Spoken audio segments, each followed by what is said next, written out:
Hello, everybody, and welcome to the Making Seamless Sales Show. Welcome, everybody that's live, or if you're listening to the replay of the show on any of our channels. Coming to you tonight live from Mars, Pennsylvania. This is episode 9 of the Making Seamless Sales Show with special guest Peter Cohan, creator of the Great Demo Methodology, which is part of my consultative sales portfolio, and that I deliver as a certified partner. We'll get to Peter here after the first break. I just have a few things that I wanted to cover and also set up for our time together with Peter shortly here. With permission from Peter, I've referenced great demo concepts, and Peter actually wrote one of the three forwards for my book with the same name as the show, Making Seamless Sales. And in today's episode, we're going to dive deeper into his ideas for doing discovery leading to great demo, which are the books that I have to my right, as well as draw from his new book, Suspending Disbelief, which is a compilation of stories that Peter tells in workshops and that he's gathered from life encounters, including the origin of the term harbor tour. So we may visit that briefly as we get into Peter's session in a little bit here. I'm Art Fromm, founder and president of Team Sales Development. And the purpose of this show and really everything that I'm doing right now is to share ideas based on my 10 years of pre-sale, sales, and sales management experience, leading to 25 years now of sales enablement. I've curated key interconnected concepts for my whole consultative selling portfolio, including Great Demo, and I offer it in the book. So tonight we'll more into that portion of the portfolio. Before we get into tonight's show, I'd like to give a big thanks to last week's guest on episode 8, which ran September 25th, Jerry Timmis, the sales rep from the Smith's story in the Making Seamless Sales book. So Jerry and I talked about the cornerstone incident that shaped both Jerry's sales career and really was a big inspiration behind the book. Together, we revisited High Stakes Deal with Smith's Industries, where Jerry was coming in late. Um, he had only one shot, truly, to earn trust and to win. And indeed, he did. So, what we covered was slowing down to go fast is very critical. And you might have heard this expression, which I actually really like. I think it's from the military, is slow is smooth and smooth is fast. So that's part of the thing that Jerry learned, and we as the pre-sales team helped him with, and we talked about that on the show, is that slowing down in order to accelerate quickly is what was critical. So Jerry explained how it was challenging but essential to slow down to uncover the true needs of the client instead of just guessing. And we are both convinced that if we had just guessed, we would not have won that deal.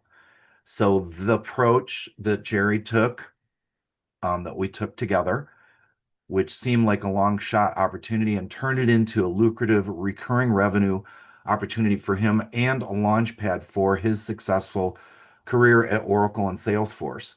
And as I just learned last week, and I did not know this until we were on the show, that deal that Jerry and I worked on 25 years ago apparently is that client is still a client of Parametric Technology even to this day. So way long after both of us had moved on and even now. The second thing we talked about very quickly here was to avoid the temptation to rush to a demo. So this is a similar concept, and today we're going to be diving into this more with Peter. We touched on some practical strategies that sales and pre-sales can work on together to develop a solution presentation or technical proof, whatever you want to call it, that engages both technical and business decision makers and provides value far beyond the quick hit generic demo. So watch for more of that as Peter will join us in just a little bit. And then the power of partnership was the third main topic that Jerry and I talked about, how the pre-sales and sales duo builds the credibility. So he was a relatively new salesperson. I was running the pre-sales team at the time. And the way that that credibility and working together can accelerate our careers and lead to long-term success. So you could see all the details about this show and access more resources at teamsalesdevelopment.com. Look for the events and articles page. By the way, a couple things I want to point out on that page that you can check out is, first of all, photos and video of the NASDAQ billboard event that I attended a week ago Monday, where my team sales development was featured up on the NASDAQ billboard. So that's on that website now. Also, check out the information about the Presales Collective podcast, which just went up on the website last week as well. Now, what's interesting about that, was recorded with Jack Cochran and Matthew James, and I have received dozens and dozens of connection requests and numerous comments about that interview. In fact, somebody just literally called me today, just out of the blue, which I give kudos to them for just picking up the phone and calling me. And they said, I just listened to that interview and I was so inspired about it. I wanted to pick your brain about a couple things because I'm trying to figure out a couple things that I need to do. So check that out. It seems to have had a lot of impact, and I'd love to get your feedback and certainly connect more on that. And then finally, please help us out with pre-registration for the upcoming Blue Talks compilation book. So I belong to Blue Talks. This is the organization that helped me get on the NASDAQ billboard and a bunch of other stuff. This is the volume 12. It's a compilation book with a bunch of different authors. I'm going to be in volume 14, and the pre-sale page is up on my website. We'd love to get the pre-sales set up for this, where you can sign up for the book, which is going to feature a foreword written by none other than John Gray, who's the author of Men Are From Mars and Women Are From Venus. Now, why that's significant is because I am a man from Mars. I live in Mars, Pennsylvania. So, but also what I've done is I've written a chapter in the Business Life in the Universe, volume 14, that discusses common disconnects when it comes to persuading stakeholders or others that are trying to make a decision. So that's the whole idea was, we communicate differently. What can we do to communicate better? And the name of my chapter is The Art of Persuasion. So how you can avoid common disconnects or overcome them. So again, all of this, including where you can listen to the show and previous Making Seamless Sales shows, is available on the events and articles page of Team Sales Development. Now, just a little background on how Peter and I met, which will set the stage for our discussion today. Back around 2005, I believe it was, when Peter had just started with Great Demo, a couple years in, I was working with a company called ASK Learning. It was a global learning company. And Peter and I, as it turns out, separately, because we didn't know each other then, we, along with others, were both bidding on a contract to provide some consultative sales skills for a client. Somehow, I found out that Peter was also bidding on the contract. So I looked him up to see what he was all about. And out of curiosity, I think it was both curiosity and also maybe a bit of competitive strategy, I went and somehow found him, and I liked what I saw, what he was doing. And I recall trying to join his blog email list or whatever the equivalent was at the time, and I got blocked. And we joke about it now, but apparently, since I was with a competing company, I wasn't able to join it. It was so interesting because after that, I was just busy with doing whatever I was doing, and I kind of forgot about Peter and all that. And then in 2016, I got a note from Peter, and when he comes on, he can maybe help me remember. I think it was through LinkedIn, and Peter was asking me essentially if I wanted to generate more revenue or something to that effect.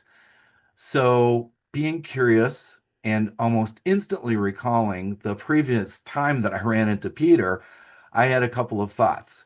One is, what's the catch? And two is, how much is this going to cost me? So I responded to Peter and I told him that, he told me his offer was totally legitimate. We talked about it, had a great catch up and a laugh over our previous run-in back in the day. And he told me that he was growing and growing substantially and had already added one person, was looking for some more help. And he said that I came up on his radar. Now, potentially, and I'm not sure if we've 100% confirmed this yet, but due to work that I was doing or because of my presence on LinkedIn or whatever, but it might have been through John Care because I have been doing a lot with John Care, and Peter and John collaborated a lot because they kind of grew their businesses up somewhat together and were complementary. Um, I was told by Peter that he had found me. So once we talked and everything else, and I agreed that I definitely wanted to add that to my portfolio. And after seeing Peter in action a few times and co-delivering a workshop, I came on board as a certified Great Demo partner. And I'm happy to report I still deliver it as part of my portfolio to this day. And it's one of the most enjoyable workshops that I deliver. It's very, very great. It's also quite profound, as you're going to see when we talk to Peter after the break, in terms of the essence of it and the impact of it. So this meshes with the critical timing. Meeting Peter and coming on board with Great Demo meshes with the critical timing I described back in episode 5 of this podcast when I had on Anil Shah. Now, what happened was I had that long-term client that after 10 years in 2015, inadvertently, I believe, or so it seems, put the proven sales opportunity snapshot methodology that I was implementing for them on hold. So my longtime client put it on hold. I had just met Peter in 2016, and I had an opportunity in 2016 to get back in to this client that had put me on hold after working with them for 10 years. So I used my newly mastered Great Demo methodology to plan and deliver what initially was supposed to, and you can tune into the previous episode to hear all the details, but was supposed to be a 30-minute meeting. It wound up being 15 minutes because of the WebEx or whatever. And then as it turned out, the guy was late. And so it wound up being a 10-minute meeting that I had to win over this senior VP of sales who had basically iced my solution a year and a half earlier. And I was able to, with the Great Demo methodology, having done my homework and properly prepared what we're going to discuss, a situation slide, I covered that with him based on what the team had told me. And literally in 6 minutes, he said, "That's exactly what I want, and go make it happen." And I was back in there again because of Great Demo. And I've been back in there ever since. So this is now a 20-year long running customer that I've had, which I got back in there because I got to learn Great Demo and used it to connect with the SVP of sales, who was basically a year and a half earlier my arch enemy because he didn't want it. And by the way, he became a huge supporter of Sales Opportunity Snapshot. So I also found the developer who created SOS app for me because Peter had given me a Great Demo lead, a new lead that turned out to be a D365 solution provider, and I needed to develop that app for this customer that I was now back into. So the rest is history. Anil Shah, who's in that episode at CloudFronts, was the one that did the development. So the moral of the story is you never know when you run into somebody later in your career that you ran into previously, and where those connections will take you could be quite interesting. So after the break, we're going to get Peter on here and we're going to dive into his wisdom around all things having to do with Great Demo, doing discovery, and suspending disbelief. We'll see you right after the break. Are you a conscious co-creator? Are you on a quest to raise your vibration and your consciousness? I'm Sam Leibowitz, your conscious consultant, and on my show, The Conscious Consultant Hour, Awakening Humanity, we will touch upon all these topics and more. Listen live at our new time on Thursdays at 12 noon Eastern Time. That's The Conscious Consultant Hour, Awakening Humanity, Thursdays, 12 noon on talkradio.nyc.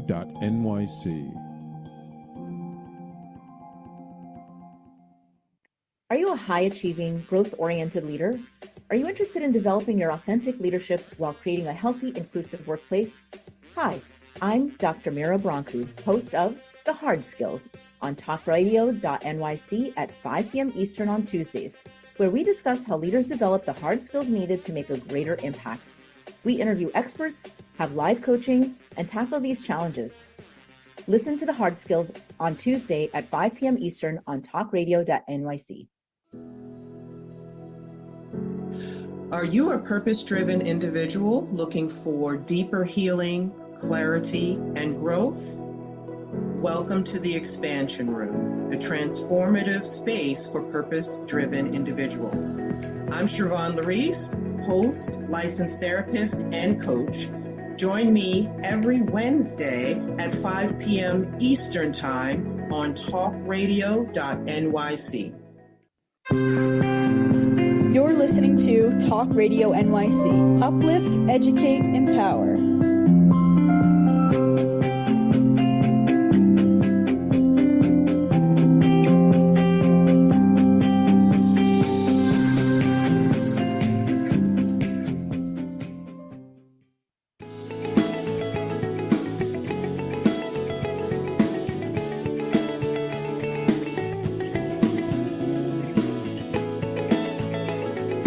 All right, everybody, welcome back. And it is my pleasure to introduce Peter Cohan.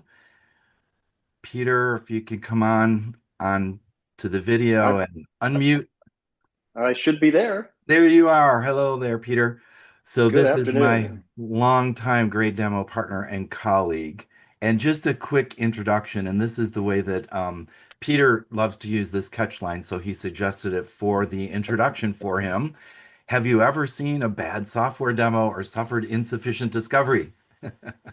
Welcome, Peter Cohan, the founder and author of Great Demo, Doing Discovery, and as I mentioned before, Suspending Disbelief.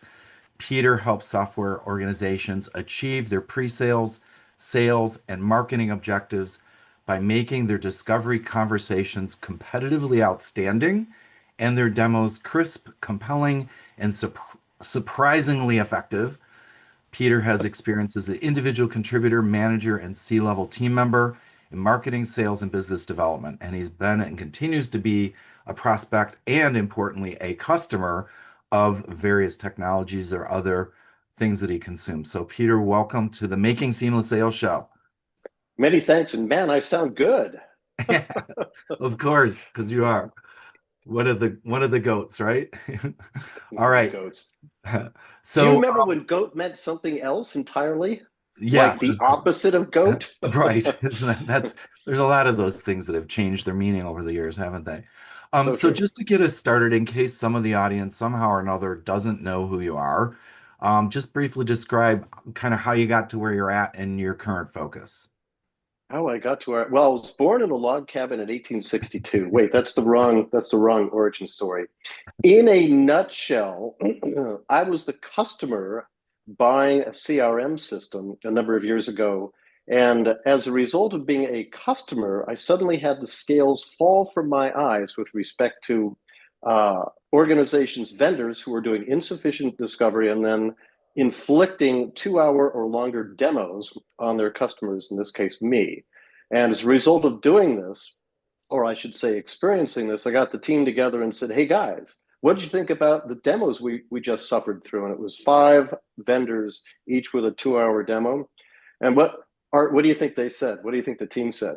There's a lot of work to do there. They said things like, it was awful, it was terrible. They didn't understand our needs at all. It was linear, it was painful. They never got to the stuff we needed to see. And then I said, hey guys, I've got bad news. We have been doing the same thing to our prospects and customers. We got to get to the point early in the demos. We've got to align the demos for the specific job titles that are in the room or the virtual room. We have to do the last thing first. And that's how the methodology was born. Awesome. Excellent. So I think you heard some of my introduction there, and we don't need to go into the gory details, but one thing that you did say that in the that you did cover in your the book about the suspending disbelief and the stories and all those things was the origin of Harbor Tour. And that's going to be one of my first discussion points and questions here. So maybe just set us up a little bit with that story, which is also an example and an excerpt from your book so that we can when we talk about Harbor Tour, everybody knows what we're talking about. Yeah, so I'm I'll go a little bit sideways here first, and then I'll retell that.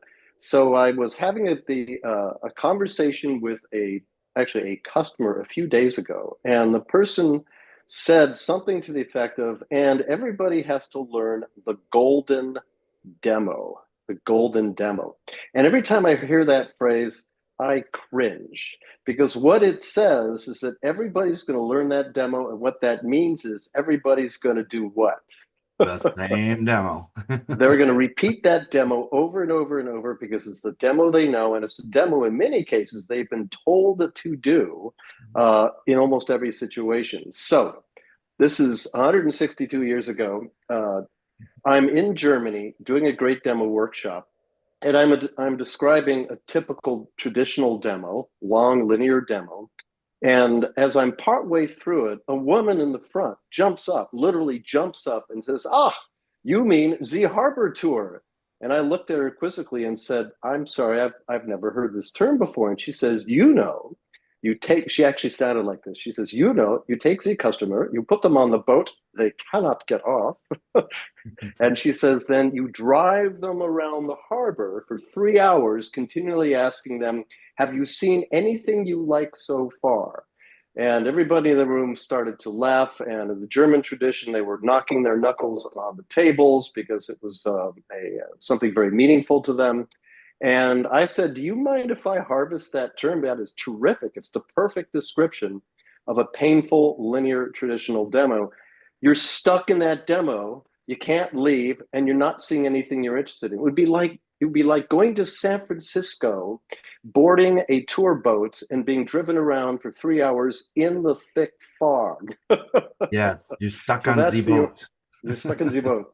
So yeah, that's the So with that in mind then, so now everybody understands what it is and can probably start to understand a little bit about what the challenges are. But let's talk about what are the causes for and the problems with doing that default harbor tour, which again, you said golden demo, another one of those terms that's got the opposite meaning now. I mean, it intends to be good, but it's actually something that could be very, very dangerous, let's say. So what about that and where the salesperson kicks off the meeting and says, "I'm going to let my SE take it away," and off they go with the Z Harbor Tour or Z Golden Demo. Well, the biggest mistake there is no discovery. And let's talk about that for a moment, because in the absence of sufficient discovery, how can you possibly do anything other than either, well, we have a solution and Art knows, a vision generation demo potentially with the menu approach method. But in the absence of discovery, you can't go any deeper than literally about 6 minutes. It's just, Mhm. you're guessing. And guessing is like that word assume, which if you break it apart appropriately, gives you the right answer. So the discovery, discovery today is largely insufficient. I've and Art have both listened to probably hundreds, maybe more, discovery calls, and the average discovery call is scheduled for 30 minutes. There's 5 minutes of rapport, as in, "Hey, looks like you've got photographs behind you on the wall. Tell me about them." Mhm. Uh, Confirmation of the prospect's major pain. "Ah, I understand you said you're looking for a CRM system." Uh, Discussion of a little bit of the required tech stack. Are you looking for a SaaS solution, and you have, or would you prefer something on your own servers? How do you feel about those kinds of things? And that's it. You just went through a discovery call. You're now at about the 12 to 15 minute mark. And what do you think that the sales team does at that point? Yeah, just starts to show all the stuff, of They course, start. They go because through it's great. It's great stuff. a corporate overview presentation for about 5 to 7 minutes, and Hmm. then they go through a product overview presentation and or a demo to consume the balance of that 30 minutes. And people wonder why demos are out of alignment. So going back into discovery, you've got to understand for each individual job title that is significant what their situation is. And in Great Demo, we use a construct called a situation slide, which enables us to capture the key elements of situational information that we need to be able to put together and deliver a demo that's really going to resonate with each of those individual job titles. And just to give you a sense, if you were looking at a CRM system, there are easily 13 distinct job titles that might be involved, ranging from CRO to salesperson, from head of pre-sales to pre-sales IC, to enablement and operations or sales operations, to marketing head, to marketing player, and on and on. So it's critically important to get the discovery elements down first. Let me just pause there and Yeah. see what you No, think. that's perfect. And we'll get to the situation slide a little bit more after the break. But you talked about resonating with the audience stakeholders and the different types of stakeholders. So what is the challenge of that and the difficulty of even closing or getting them to take action if discovery had not been done and then this show up and throw up demo happens? Well, let's go back to the earth-shattering experience that we suffered through. At that time, I was leading an organization of about 100 people, and I was also leading sales and renewals, if you will. And so what I needed out of a CRM system were basically three things. I need to see this quarter's forecast, I need to see the pipeline going forward, and I need to see the key deals, the key opportunities to see whether or not people needed help, needed coaching, whatsoever. 2 hours of demos from each of these five vendors. I never saw those screens. They all started with, let me show you how to enter a record into the CRM system. Let me show you how to clone that record and add another person and add some notes. Let's run a marketing campaign. Let's take a look at things from sales. Never saw the deliverables that I needed. So I was the leader. They never satisfied my needs. What's the probability they're going to get an order from me and be able to, quote unquote, close the business? And by the way, only the customer can actually close the business. That's right. Yeah. And so in the meantime, waste of their time, waste of your time, bad first impression. I mean, the list goes on. There's a lot of damage that could be done when the proper discovery isn't done, and recognizing who the stakeholder is that you're talking with to help them through their buying process and what they're trying to do. Very briefly, because we're about to come up to a break here. What about when stories are attempted that don't land or aren't even stories per se? And we could probably talk about this more after the break in terms of an example or what is a story. But very briefly, what is the impact of that, especially with your suspending disbelief book that you've got now? I did a post a week or two ago that said something to the effect of, we're telling lots of stories, but not getting the business. And the major reason is, I think people's understanding and definition of what a good, compelling story is inaccurate. A feature, benefit, value statement is not a story. And we come back from break, let's talk about this in a little more detail. It's definitely worth peeling back the layers. That sounds like a plan. All right, we'll be back in about 2 minutes with Peter Cohan. Misalignment within your sales team or with a client stalls deals and creates unnecessary friction for you and the client, resulting in up to 37% lower win rate. If you're in pre-sales, sales management, or sales enablement, and you'd like to increase revenues, win rate, margins, client satisfaction, and stay competitive, this show is for you. Hi, I'm Art Fromm, host of the Making Seamless Sales Show. Please join me live Thursdays at 7 p.m. Eastern on talkradio.nyc.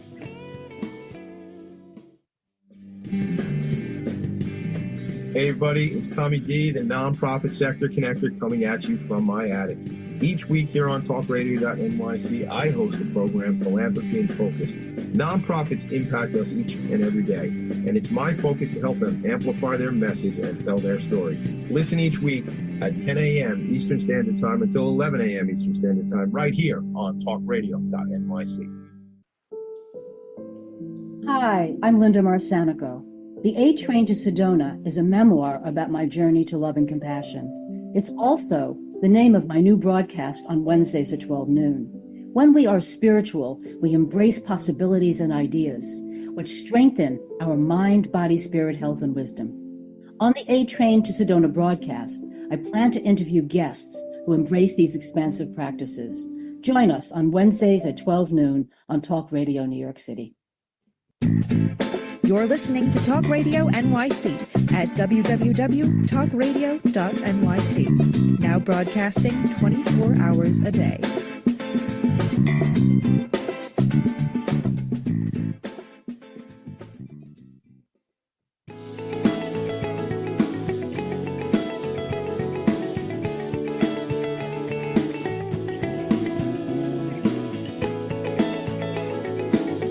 Welcome back, everybody. We're here with Peter Cohan, author of The Great Demo, Doing Discovery and Suspending Disbelief.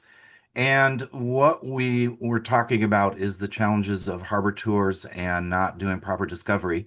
So, Peter, let's go ahead and continue with the idea that you introduced in the previous segment, which was the idea of, and am I seeing you? Yes, I'm seeing you here. All right.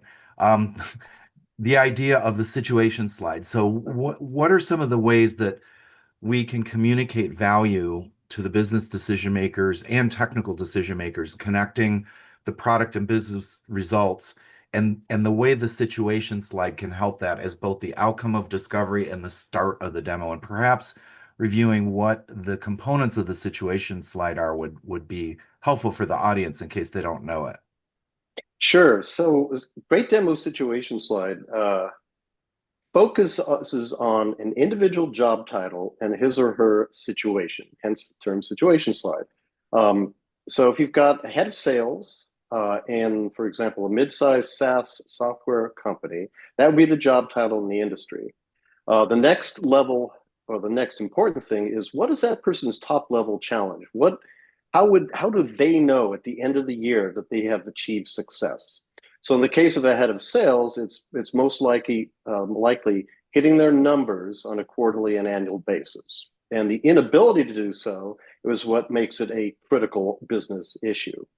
Below that are the problems or reasons that are getting in the way of making it a challenge. So insufficient leads, poor demos, poor discovery, poor sales process, not enabling a buyer. Those could all be problems or reasons that contribute to his or her difficulty in making the numbers.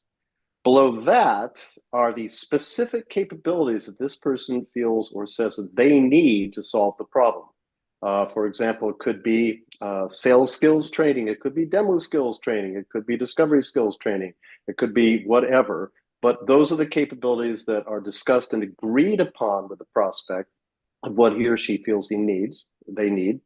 The next is the value associated with making the change. We call that the delta. It's the difference between the way things are currently and the way things are desired to be or need to be with a solution in place.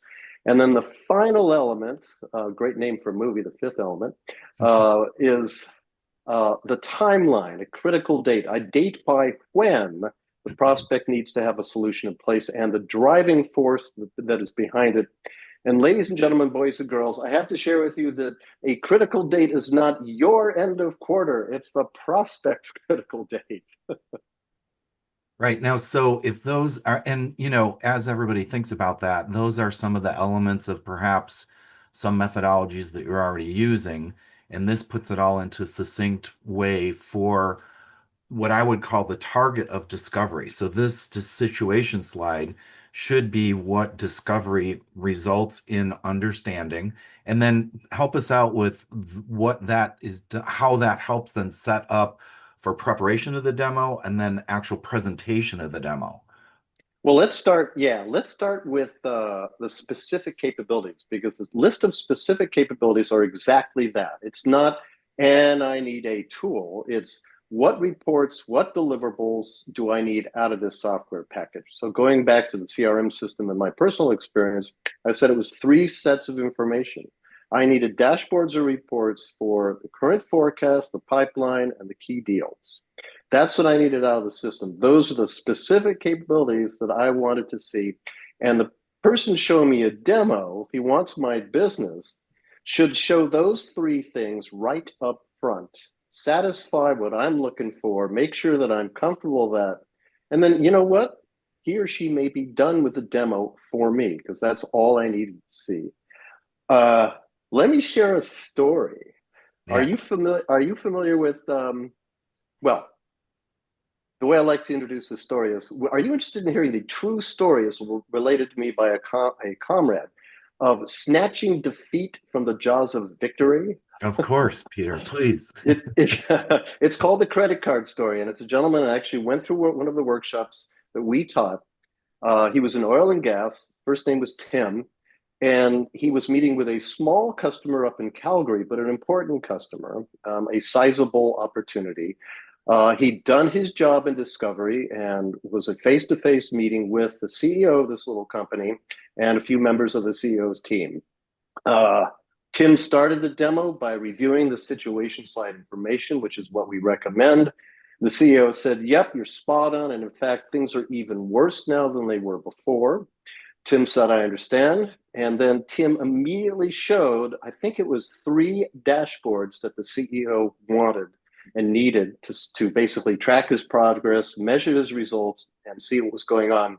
And the CEO took his wallet out of his pocket, opened it up, took out a credit card, slid it across the table to Tim. Tim looked at it. He thought, I've got this. This sale is done. However, he got overexcited. Mm-hmm. He could have just, and he should have just finished the demo at that point, but he didn't.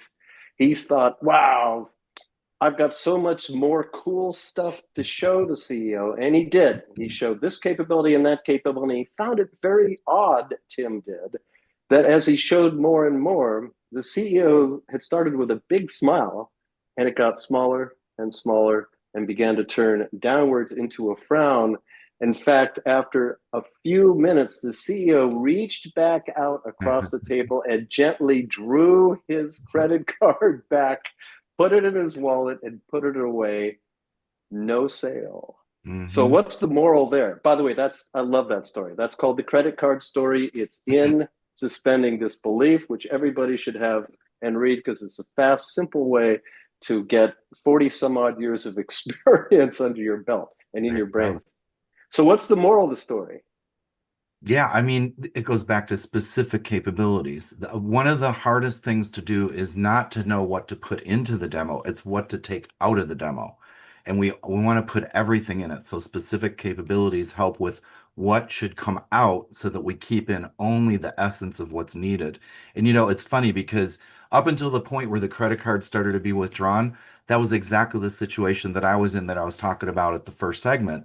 Because in 6 minutes, this SVP of sales said, that's exactly what I need now. Go make it happen with the team, and yeah. I knew not to continue talking. In fact, funny part of that story is I'd actually mocked up something that I couldn't have shown him more detail if he had wanted it. So I'm kind of glad he didn't ask more questions. But that's the essence of it. Don't oversell. Don't sell past the sale. That's a big lesson. I think it was Michael Bosworth who coined the term "stop selling when the customer is ready to buy." Mm-hmm. Yep. But there's another lesson. There's another lesson here, and why I had people ask this question. So why did the CEO drag the credit card back? And the answer is because the more that Tim showed in that demo, the more Tim was buying it back. In other words, he was showing capabilities that the CEO didn't need and didn't want to pay for.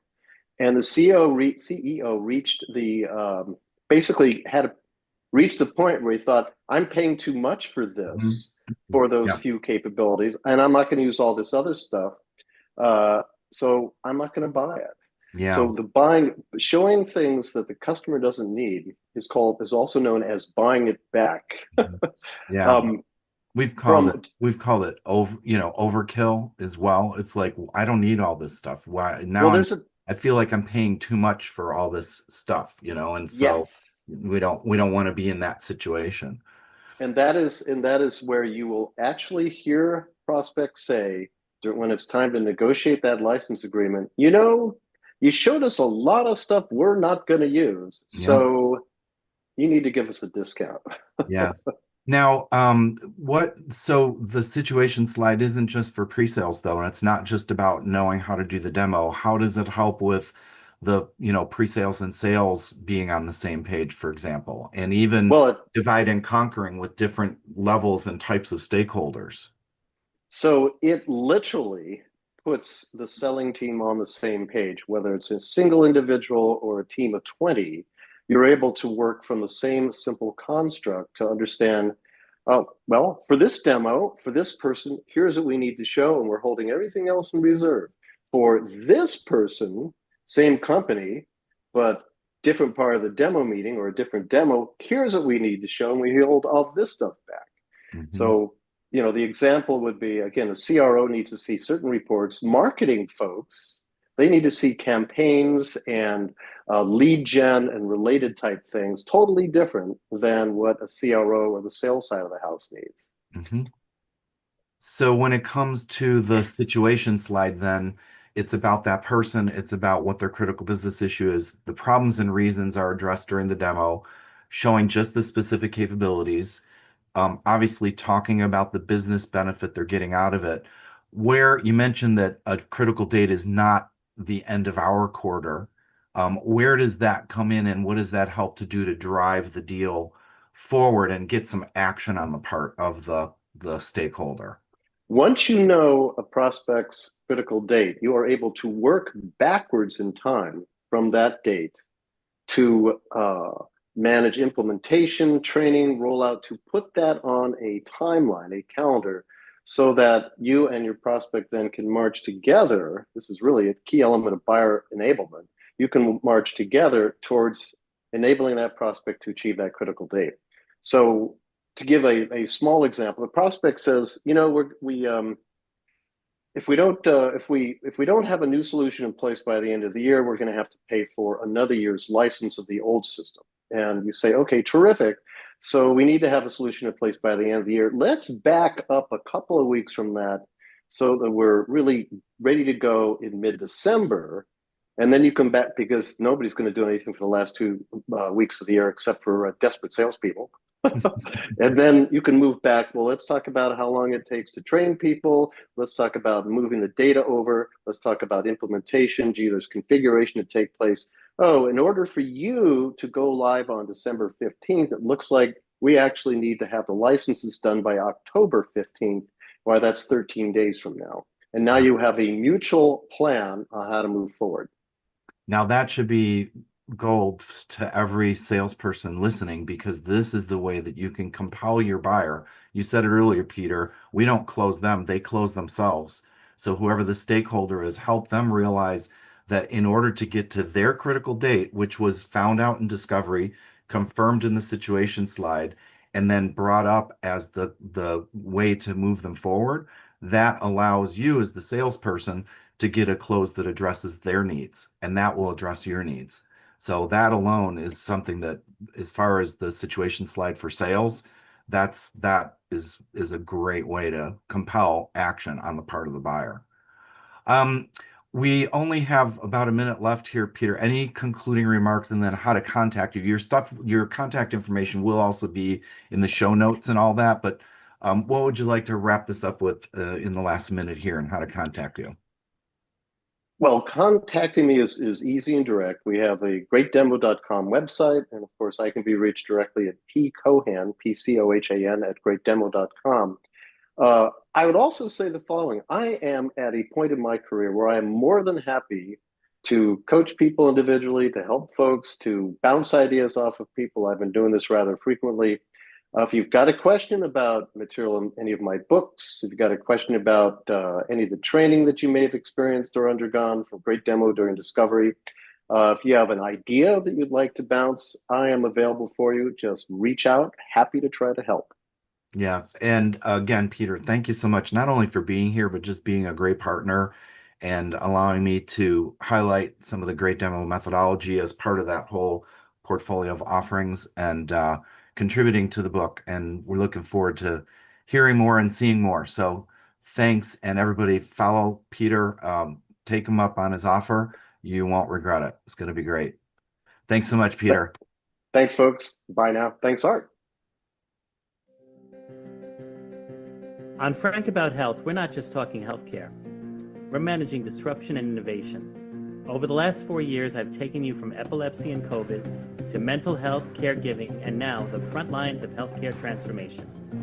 Stay tuned for a healthier future as we bring on the innovators, professionals, storytellers, and advocates who show you how to own your healthcare every Thursday at 5 p.m. Eastern Time on talkradio.nyc.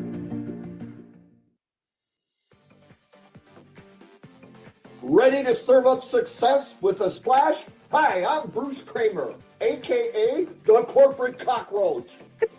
I'm the Renaissance woman, Angie Snowball.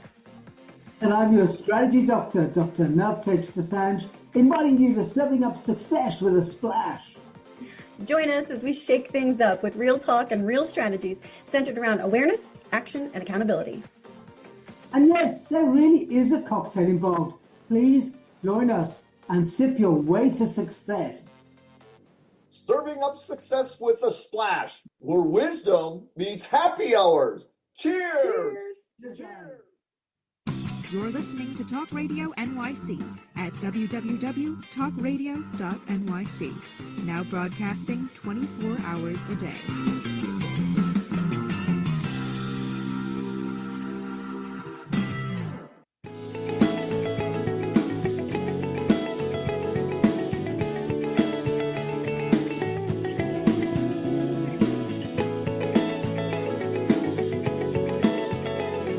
Welcome back, everybody. And again, thank you so much to Peter for the insights and reinforcements regarding the proper way to do discovery and then use that to help formulate the demo and incorporate stories. So for this segment, as any of you who are frequent viewers know, I call it Dear Artie, which I know is a little corny, but it's patterned after the old newspaper columnist Dear Abby. So that's why I came up with Dear Artie, because she talked about and answered viewers' questions about life.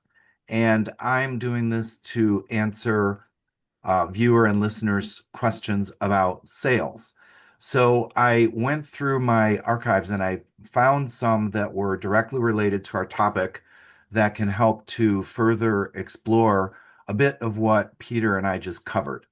The first question is, if the harbor tour approach is so problematic, how do you get sales reps to actually do the discovery work instead of just defaulting to handing off to the SE? Now, this is one that involves a couple different levels. The one thing is that management really needs to change the incentive structure and provide proper training. When I shared last week with Jerry Timmis that when I was in charge of the pre-sales resources at Parametric Technology, we were subscribing at that time to Medic. That's where it was invented. And I was given permission by management to ask for that information for the sole purpose that it would avoid harbor tours. Now, we didn't call them harbor tours then. We didn't know about that. We just were doing the right things, but it has to be an incentive structure and then proper training and then a commitment that this is something that's going to be used to help everybody.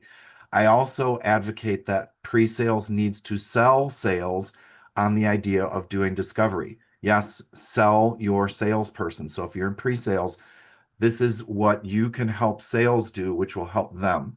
I have an article on my webpage. If you go again to teamsalesdevelopment.com to the events and articles page, there is an article that I wrote, and I just recently updated it, called Selling Discovery. And it's about the way and some methods you can use to sell that internally. And sometimes we need to sell it to the client because they are sometimes the ones, as we saw last week, who are insisting on a harbor tour. They don't even know what they're asking for. And they're like, I just want to see the product. And then we tend to go, okay, we'll just show you the product. So that can be dangerous, as we've talked about today.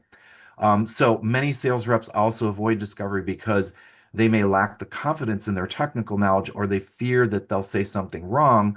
This is where the cross-functional teams, the SEs and the AMs working together seamlessly, and cross-functional training, such as what we provide, including great demo as part of it and other things, where sales can learn enough technical context to have a meaningful discovery, and SEs or pre-sales learn the business impact questions to ask.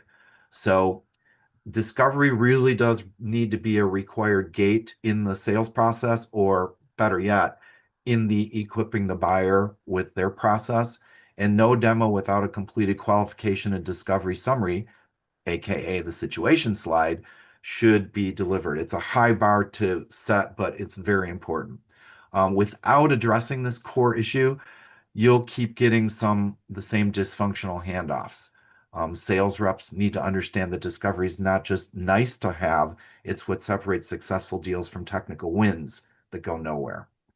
And by the way, everybody, SEs are wonderful and great and amazing, but they can't rescue every poorly qualified opportunity or discovery that's missing. That's going to catch up with you eventually. So the second question is, let me skip down here for a second here. On that same note, as far as partnership, if SEs are naturally trusted by customers, and I like to say that SEs are like the bartender or like the hairdresser, people will tell them anything.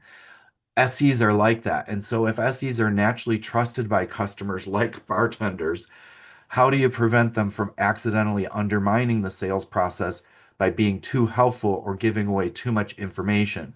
And this is why sometimes sales, again, doesn't like to have pre-sales involved in very early discovery. And I'm not advocating that pre-sales needs to get involved in early discovery all the time. There is sometimes too much involvement early on. It has to be properly qualified as a deal that's, you know, confirmed to be positive for your company, and that the client is serious enough that they want to move forward, and that you've discovered enough information to get the discussion started. So the idea here is that this is where the situation slide becomes critical. The situation slide, as outlined by Peter and in the Great Demo Methodology, keeps everybody focused on the agreed upon business outcome. Remember, it's a business outcome, critical business issue for each stakeholder. The other thing that's interesting about that is, and I say this all the time about sales teams working from the top down and the bottom up and intersecting very healthily at the middle, is that we oftentimes have a view of the client they can't even have themselves.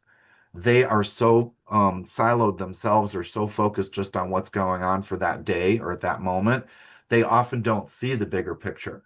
So by connecting and finding out, what is this person doing and how is that connected with this? And in Peter's Doing Discovery book, there's a lot about implication questions and questions that could lead to how others are affected. Or a great question to ask is, if this doesn't happen or this doesn't get fixed, who is impacted by it? So what we wind up doing as a sales team, and again, both pre-sales and sales working together as we move through technical and business discovery, we get to figure out what that pyramid of needs looks like. And as a result, we are providing a great service to our clients. I've laid out a pyramid of needs before with some of the interconnections, and the client's like, "That's amazing. Can I like keep that?" I'm like, "Yeah, that's you. That's yours. So yes, you can keep that." So this is something that we can do.